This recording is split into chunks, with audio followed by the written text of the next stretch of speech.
के प्रत्याशी परम सम्मानीय श्री रमेश गर्ग जी के इस कार्यालय उद्घाटन के अवसर पर हमारे बीच में आप लोग यहाँ उपस्थित हुए हैं, उसमें मैं अपनी बात रखने से पहले हमारे बहुजन समाज में जन्मे सभी संतों, गुरुओं, महान पुरुषों को नमन करते हुए,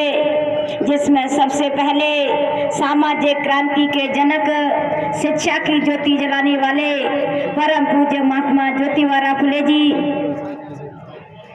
आरक्षण के जनक कोल्हापुर के महाराज छत्रपति साहू जी महाराज जी एवं भारतीय संविधान के निर्माता परम पूज्य बाबा साहब डॉक्टर भीमराव अंबेडकर और हमारे हम लोगों के घर घर नेता पैदा करने वाले बहुजन समाज पार्टी के संस्थापक बहुजन नायक मान्यवर कांशीराम साहब जी, इन सभी के चरणों में श्रद्धा के सुमन अर्पित करते हुए बहुजन समाज पार्टी की राष्ट्रीय अध्यक्षा, उत्तर प्रदेश की चार बार मुख्यमंत्री रही आयरन लेडी कहलाने वाली परम सम्मानी बहन कुमारी मायावती जी की इस मंच के माध्यम से दीर्घायु की कामना करते हुए आज इस कार्यालय उद्घाटन के अवसर पर इस मंच पर विराजमान मुख्य अतिथि के रूप में बहुजन समाज पार्टी के प्रदेश अध्यक्ष सम्मानीय रमाकांत पिपल जी, हमारी बहुजन समाज पार्टी के जिले के जिलाध्यक्ष सम्मानीय भाई दीपेंद्र बौद्ध जी और हमारी बहुजन समाज पार्टी लोकसभा मुरैना क्षेत्र से बहुजन समाज पार्टी के कर्तव्यनिष्ठ, ईमानदार एवं संघर्षशील व्यापारी हमारे भाई परम सम्मानीय श्री रमेश गर्ग जी और मंच पर उपस्थित हमारे बहुजन समाज पार्टी के हमारे यहाँ से सबलगढ़ से चुनाव लड़े भाई सोनी धाकर जी, हमारे भाई पूरन धाकर जी, बहुजन समाज पार्टी के हमारे श्री जालिम सिंह धाकर जी, बद्री लाखा जी, सम्मानीय हमारे मानीलाल नेताजी, हरमुख नेताजी, भाई राजवीर राय जी, संदीप सोलंकी जी और हमारे मंच पर बैठे श्री उम्मेद अटेरिया जी और हमारे संचालन कर रहे भाई ओम प्रकाश सेंगर जी और हमारे बीच में अजब सिंह कुशवाहा जी, बनवारी कुशवाहा जी और हमारे हेमराज जी और इस कार्यक्रम में उपस्थित मेरे सभी परम सम्मानीय मेरे व्यापारी भाइयों, बुजुर्गों एवं मेरे नौजवान भाइयों, आज आप लोग यहाँ पर इस कार्यालय उद्घाटन में और माननीय श्री रमेश गर्ग जी के समर्थन में आप लोग यहाँ इकट्ठे हुए, उसके लिए मैं आप लोगों को बहुत बहुत धन्यवाद देती हूँ कि आप लोग आज व्यापारी भाई, जो कि मैं आप लोग मुझे जानते हैं पहले से, मैं आपकी बेटी हूँ, आपके ही आंगन में खेली बड़ी और आपके ही बीच में पढ़ लिख करके आज यहाँ तक पहुँची हूँ, तो आप लोगों की देन है, आपका आशीर्वाद है कि सबलगढ़ के लोगों ने, सबलगढ़ के मेरे पिता तुल्य बुजुर्गों ने मुझे यहाँ तक मंच तक पहुँचाया, तो आप लोगों की देन है कि आज मैं आपके बीच में बोल रही हूँ। इसलिए आज इस मौके पर मैं ज़्यादा कुछ न कहते हुए यही कहना चाहूँगी कि आप लोगों ने जिस तरीके से मुझे यहाँ तक पहुँचाया, आप लोगों के आशीर्वाद से आज आप लोग अपना आशीर्वाद यहाँ के व्यापारी भाई भी, जो कि पहले तो कम देते थे, लेकिन अब अपना पूरा आशीर्वाद अपने बेटे, अपने भाई और अपने रिश्तेदारों, आप लोग इनको अपना पूरा आशीर्वाद देंगे, क्योंकि बहुजन समाज पार्टी का वोट हमारे समाज का वोट, हमारे बहुजन समाज का ओबीसी भाई भी आप लोगों के साथ में कंधा से कंधा मिला करके चलने को तैयार है। केवल हमारे व्यापारी भाई सभी एक साथ जुट होकर के सारी चीजों को छोड़ करके आप लोगों को किसी से डरना नहीं है, नहीं आप लोगों किसी से घबराना है, आपको तो केवल अपने, क्योंकि आप लोग जो लोग भारतीय जनता पार्टी और कांग्रेस के लोग जो आप लोगों को अगर डराने धमकाने का आप सोचते हैं कि हमको व्यापार करना है, लेकिन मेरे भाइयों और लोग जो आज ये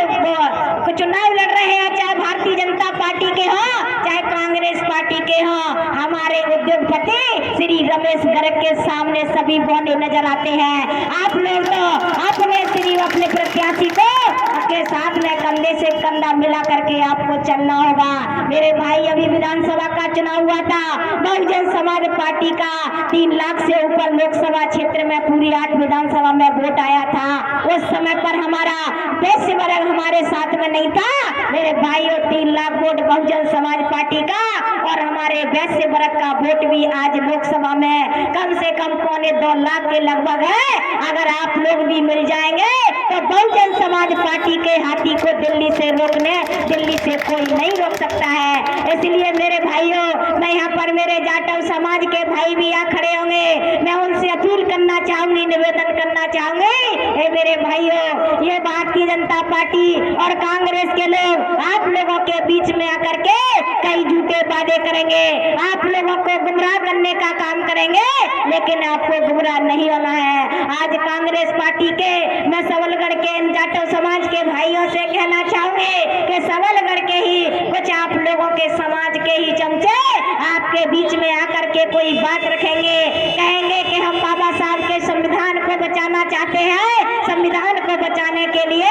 आप लोगों को कांग्रेस को वोट देना है। मैं आप लोगों को बताना चाहती हूँ, ये संविधान को बचाने वाले लोग जिनसे पूछना कि जब कांग्रेस पार्टी की सरकार इस देश में थी तब वह कांग्रेस पार्टी संविधान को लागू क्यों नहीं कर पाई। तब ये कांग्रेस पार्टी के संविधान बचाने वाले लोग आज मंच पर भाषण देते हैं, जब तुम्हारी सरकार रही थी तब तुम कहाँ चले गए थे, तब तुमने संविधान का पालन क्यों नहीं करवाया।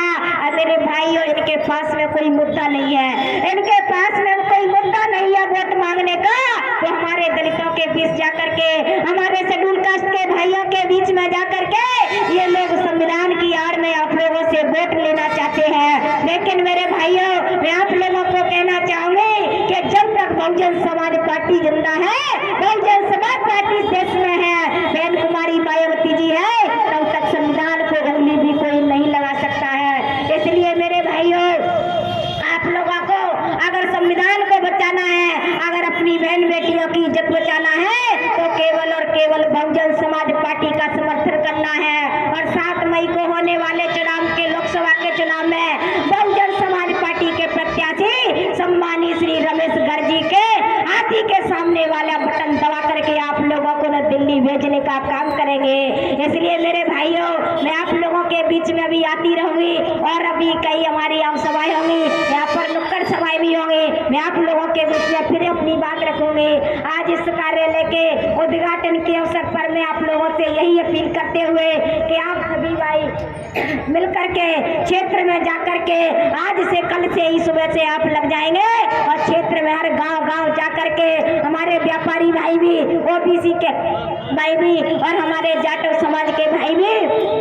सभी लोग इकट्ठा होकर के ये कसम खा ले कि बहुजन समाज पार्टी का विधानसभा में हमारा वोट 52,000 आया था, अब की बार लोकसभा में बहुजन समाज पार्टी का वोट 1 लाख से ऊपर सबलगढ़ से आप लोगों को ये बीड़ा उठाना है और संघर्ष करना है। इतनी बात कह करके मैं आप लोगों से पुनः अपील करते हुए बहुजन समाज पार्टी को जिताने के लिए हाथी के सामने वाले बटन दबाने की अपील करते हुए मैं अपनी बात समाप्त करती हूँ। जय भीम, जय भारत, जय कांशीराम।